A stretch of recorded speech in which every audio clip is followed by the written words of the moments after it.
welcome and thank you for coming to our board meeting today.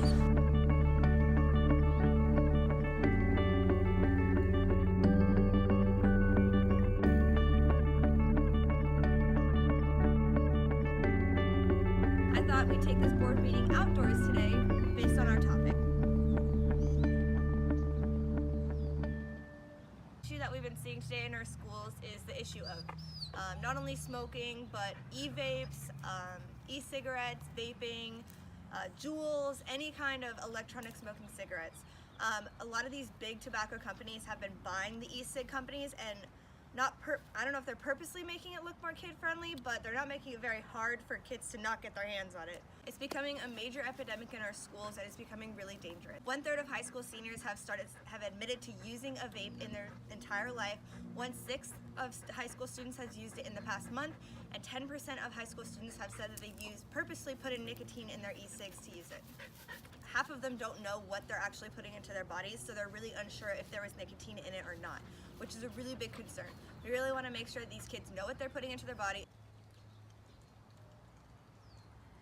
Although less kids are using cigarettes, we're seeing a rise in the usage of vapes and e-cigarettes as an alternative to the use of cigarettes. Cigarettes are a dying trend, which is a really good thing.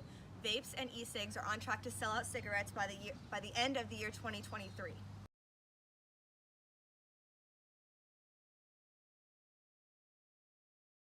Not only is the usage of these cigarettes really detrimental to the child's health, but they're also finding ways to do it in class. Children are going onto YouTube and teaching other kids how to use their Juul in class.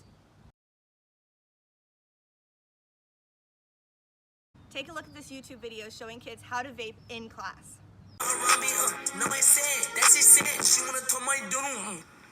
Alright guys, what's going on? So, this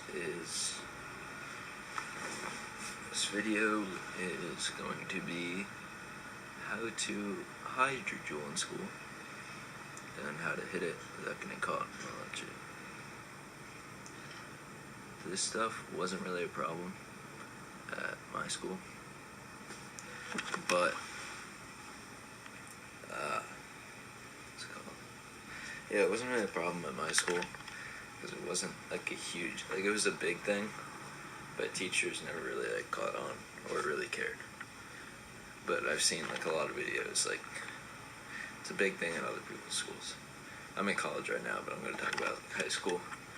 So what I would do to hide it, first of all, you could either hide it in your wallet, just stick it in the thing with the money. No one's going to go in your wallet. I don't even think teachers are allowed to or whatever, so that's always a good spot. You can just throw it in your bag, so unless they know you have it, they're not going to check your bag.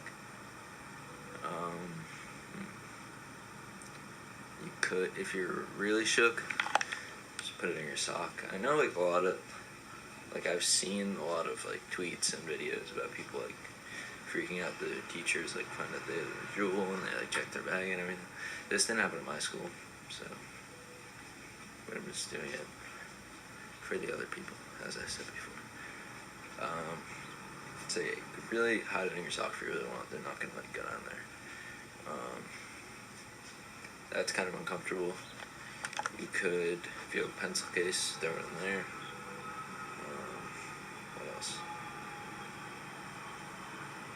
Yeah, I guess that's pretty much it for hiding it. But for actually hitting it in school and using it, I would just go to the bathroom, take a bathroom break, and just hit it up. Usually you'll find some fellow Juulers in there. And but just be careful in case the teacher comes in or whatever. Also, if you want to hit it in class, like me and my friends would do, because it wasn't a big thing, and it's pretty easy when the teacher's just setting up the computer or something. You just put it in your hand. If you're wearing a long sleeve, just stick it in there, and then just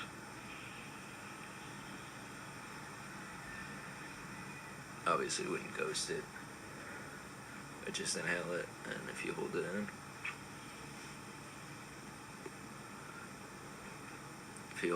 nothing's gonna come out, so that's always safe. Or just go outside.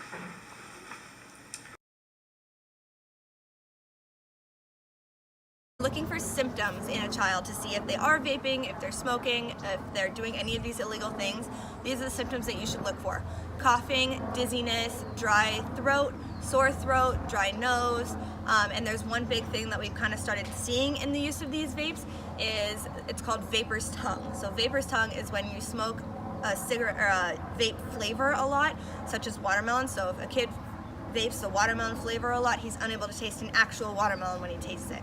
A lot of these issues that you could also see is you're looking for signs of addiction, which are just the irritability, loss of appetite, dizziness, general moodiness, which is a little hard to tell as a teenager because they're all moody, but we got to do our best here. Of health concerns with the use of these e-cigs and the vapes. There's nicotine addiction, brain development, heart and lung development. There's the development of asthma with this. We've seen a lot of issues with popcorn lung.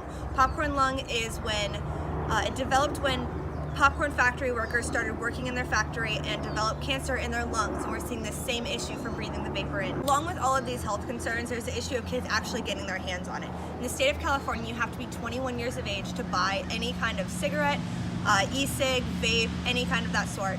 But online, it's being really easy for these kids to get their hands on. 94% of kids are successful in getting their hands on an e-cig through an online route. When you log on to the vape website, all you have to do is click I am 21 years of age and then go through and you can put your credit card information in. This is getting really out of hand, and e-cig websites have to do a better job at understanding who they're selling to and what harmful things they're doing to these kids. A lot of the times, the kids buying it is not the issue. It's the adults buying it and the kids finding it somewhere around the house and using it themselves. Over the years, from 2012 to 2015, the California Poison Control Center got a almost 2,000% increase of kids under 5 being poisoned by these e-cigs and vapes. As counselors, one way that we can prevent this is to actually getting to know our students on a day-to-day basis. If we talk to them and understand the mood changes and suddenly say, Johnny's acting a little strange, let's dig deeper into this, then we can get to the problem a lot quicker. Keeping our kids safe in our schools is our #1 concern. Are there any questions on this topic?